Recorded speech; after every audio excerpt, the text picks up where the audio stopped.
put these boys on. This bottom one for mine, for these bolts, the 5mm. Yours could be different, I don't know.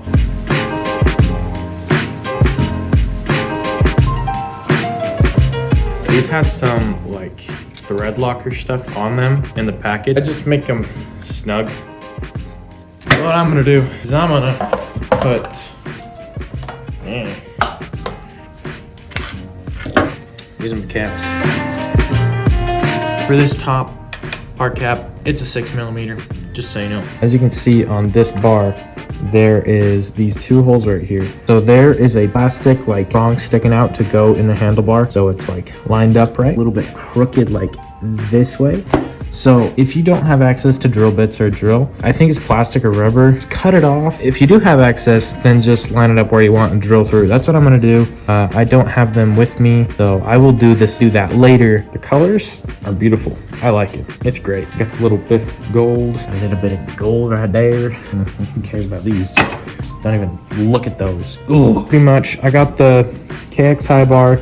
It is from Pro Taper, just like my grips. I'm glad I was able to save my grips. That's nice.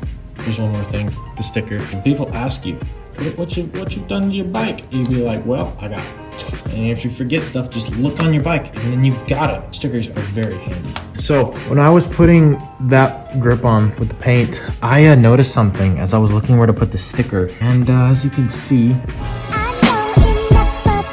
oversprayed on my bike. I was like, no, at first, but then I was looking at it and I was like, you know what? Not bad, not bad. It kind of looks like an Oreo now. So, you know what? I think we can name our Oreo. Hey, that might be childish, but you know what? I don't freaking care. It's Oreo, okay? I like it. If it came from the factory like this, I think it'd look good. I mean, I'm not gonna purposely go and overspray the other side too. I mean, it's not gonna turn out like this one did. I like it. It's gonna stay there. Beauties, thank you for watching. So keep in mind that when you put aftermarket parts on aftermarket parts, you can't guarantee fitment. If you're watching this, now you know, if you haven't even started your project, which is nice. Anyway, thanks for watching. Leave a like if you liked it. If you have any questions, leave a comment. All the links to the products that I used in this video will be in the description, so check those out if you're interested. Subscribe, turn on post notifications so you get notified, and yeah, go watch for the comments.